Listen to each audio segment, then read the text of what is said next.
Pre-sales are when your book is for sale, but the buyer doesn't get a copy of the book yet. They are really important for traditional publishers because pre-sales give them an idea of how many books to print on their print run.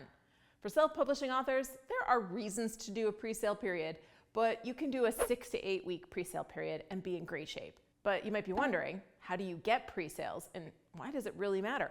Well, if that is what you're wondering, this video is absolutely for you.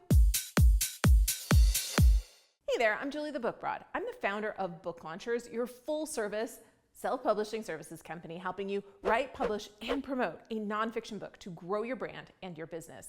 Now, before I get into the how of pre-sales, let us talk about the why and whether it even matters. It's important to understand that a long pre-sale period can work against you.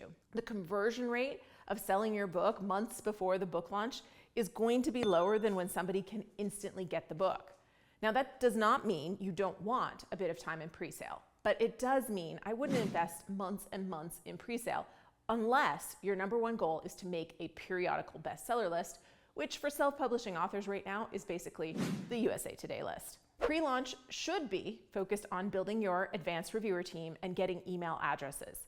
To have the best shot at a great Amazon ranking, you should focus on getting people to buy your book on the day or the week it launches. Pre-sales don't really help with that. Now, platforms like Kobo or Apple, pre-sales get to count twice, once in pre-sale and once in launch, so that's kind of fun. But Amazon doesn't play that way. And if you're a traditionally published author, well, pre-sales do matter. You want to sell a lot as fast as you can because they're going to put more resources behind your book.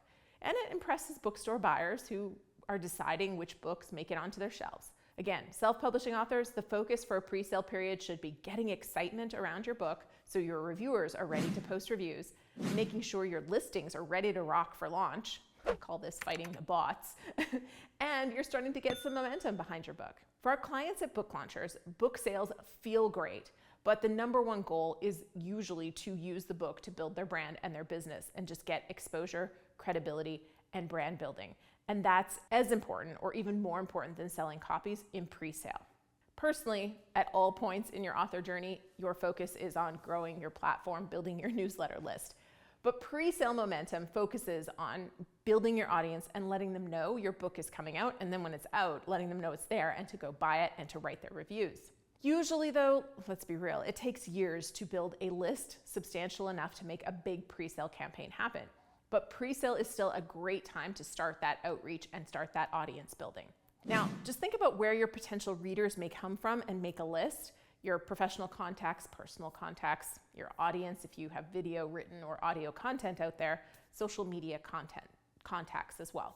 Pre-sale is also a great time to create and promote a pre-sale or ideally a launch week incentive. And the goal of that is to drive buying of your book. And there's many ways you can do this. You can give away bonus content, a video course, free audio version of your book, invites to an exclusive Q&A. You could create a cool swag pack, whatever it is. It should be something with a value that's higher than the cost of the book.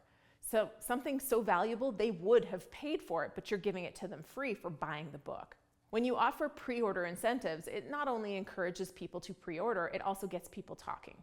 I especially recommend creating incentives that build social sharing so you can start to create that feeling of being everywhere to your ideal reader. Now, keep in mind, it is harder than ever to get someone to buy your book in advance because we live in a world of instant gratification. It's much easier to get someone to give you their email address, and that is where I'd focus most of my pre-launch efforts and then shift to book sales in launch week. And with that email list, you can build the relationship, sell your book, and then sell whatever else you have to offer, whether it's coaching, courses, services, speaking. Okay, but let's say you want pre-sales, and that's where you're focused right now. Great, here are 5 things to do to get pre-sales. Now, if you want print pre-sales, you have to be set up in Ingram Spark.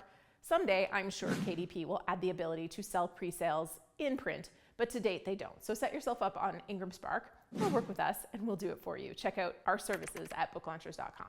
KDP can be set up to pre-sell your ebook, or you can set up on Draft to Digital or Kobo or Apple and drive pre-sales in ebooks over there. Those platforms, in particular Kobo and Draft to Digital, are so author friendly and want to help you sell books in pre-sale and beyond. Okay, once you're set up to actually sell books, now you have to get pre-sales. Number one, create a reason to buy that book in advance. Like I said, course, audiobook version, Q&A, tool, workbook. You can do what you want, but make sure it's valuable. 2, email your list about it. 3, post on any social media you have about this. 4, if you have influencers or endorsers who agreed to promote it as well, get them to do the same. 5, post a banner on your website, newsletter, social media, and if you have time and energy, do one-by-one outreach to your contacts. Remember that list we talked about earlier? Let them know your book is available for sale and you would appreciate any and all support. Once your book is launched, switch to running a launch promotion. That could be an ebook sale, a 99-cent ebook sale if you want to get an Amazon bestseller list. Run that a full day after launch because sometimes the price doesn't drop immediately. And push your book from launch day forward. What do you do to get pre-sales? And what do you do to focus on post-launch? Let's chat about it in the comments below after you've subscribed and turned on the notifications. Oh, and you can also click like if you want to. And commenting the day a video is released gets you entered to win some of our hashtag #NoBoringBook swag or books, and it gets you one step closer to joining our YouTube Besties family. Okay, now it's time to check out this video on Draft to Digital. You'll enjoy this platform if you don't know it already. Or if you're good there, how about this one on creating great reader magnets? Both are great viewing. Click on over. I'm waiting.